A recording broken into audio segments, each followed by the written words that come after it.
Imagine this scenario. You're at your 4-year-old son's baseball game.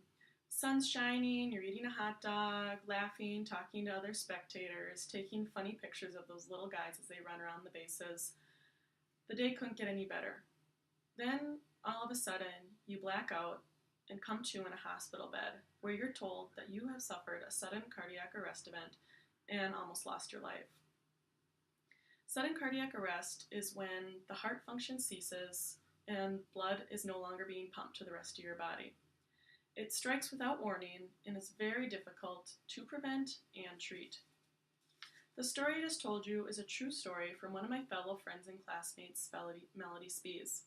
Her husband suffered a sudden cardiac arrest event at their son's baseball game, and due to perfect timing, the police arrived within 8 minutes of his sudden cardiac arrest event and administered a life-saving shock with an automatic external defibrillator. Sudden cardiac arrest is a leading cause of death in the United States. Over 300,000 deaths per year happen in the United States due to sudden cardiac arrest. Of these people that suffer SCA, 95% of them do not survive. I do want to distinguish quickly the difference between sudden cardiac arrest and a heart attack. So a heart attack is similar, there are similar risk factors, but the mechanisms are different. So in a heart attack, a blood vessel is actually plugged, preventing blood flow to the heart, which causes some of the blood or the heart muscle to die, causing a heart attack.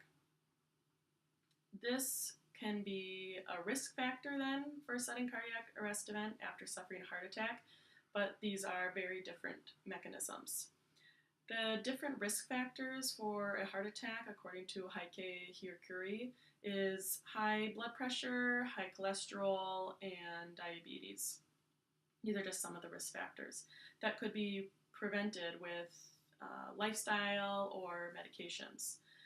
It's very difficult to prevent sudden cardiac arrest, on the other hand, with lifestyle changes and medications. So sudden cardiac arrest is an electrical problem in the heart. When it occurs, the heart rhythm becomes abnormal, which is called an arrhythmia. It can become fast or chaotic. The risk factors, according to Hyakuri, for a sudden cardiac arrest event may include one similar to a heart attack, but there are some different ones that we will touch on later. According to the Sudden Cardiac Arrest Association, to put it in layman's terms between a heart attack and sudden cardiac arrest, is that a heart attack is a plumbing problem in the body, and a sudden cardiac arrest is an electrical problem in the body. So while there are preventative measures that one can take for preventing these risk factors, such as high blood pressure and high cholesterol, sudden cardiac arrest is known to strike people without warning and people that are seemingly fit and healthy. So when somebody suffers sudden cardiac arrest, time and resources are of the utmost importance. The best life-saving first aid that can be received from sudden cardiac arrest is CPR, or cardiopulmonary resuscitations. So what CPR does is it provides oxygen and blood flow to the rest of the body while the heart is unable to do this. This is a way of kind of stalling the body before we can get that electric shock with the AED, which I will talk about in a minute. So if CPR is administered within minutes of a sudden cardiac arrest, it can double a person's chance for survival. So now we'll get to the important part, the more important part, the automatic external defibrillator, or AED. This is a portable device that is like a little computer. It has electrical circuits, it has adhesive pads that stick to the body, and they kind of read what the heart's rhythm is doing at that moment, and then they deliver an electric shock, which stuns the heart, allows it to completely stop, and then kind of reset itself so that it can get that rhythm going again, so that the heart gets back on track. Again, timing is very important with this AED, the electric shock.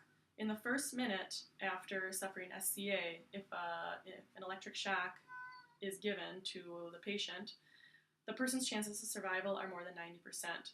Every subsequent minute after that, the person's chances of survival go down 7 to 10%, and by the 10th minute, the chance of survival is less than 5%. In Brian's case, Melody says that due to a variety of factors, such as his sister was a nurse and was also at the game, she immediately administered CPR to him, while somebody had called the police right away and the police arrived within a timely manner and also had the AED to deliver that life-saving shock. If these factors were not present, Brian may not have survived. So while CPR is definitely an important part and factor in preventing death from SCA, the AED is really the essential factor in getting somebody's heart back on track. So predicting and preventing SCA is pretty difficult, but there are some known risk factors. There's a variety of them, which is also why it makes it difficult to prevent and treat. So one of the risk factors is somebody that lives in a low socioeconomic status. They have been known to have a higher incidence of sudden cardiac arrest. If you have family history of sudden cardiac arrest, so somebody that has already suffered a sudden cardiac arrest event, somebody that's already had a heart attack, there's coronary problems, heart disease, heart failure. These are people that are known to be risky for then having a sudden cardiac arrest event. If you've had an abnormal electrocardiography, which here Curie says is something that not everybody does because people that are seemingly healthy do not need to measure their heart's rhythm or electrical pulses as well. So some of the factors that they think can be preventable and mitigated by somebody personally would be obesity, diabetes, heart disease, and smoking. So these are things that some people can take measures to kind of control, such as exercising more. There might be medications to take. You could stop smoking. So these are things that somebody might be able to control themselves. So while there are a variety of risk factors to try to maybe prevent SCA, it is difficult. So the most important factor is knowing where accessible AEDs are. So while we remember that SCA is quite common, we have to remember that it is not a heart attack, and it's important to distinguish between a heart attack and SCA just for the mechanisms of helping somebody survive from one of these attacks. So the AED is essential in delivering that electric shock to reset the heart and help it get its rhythm again.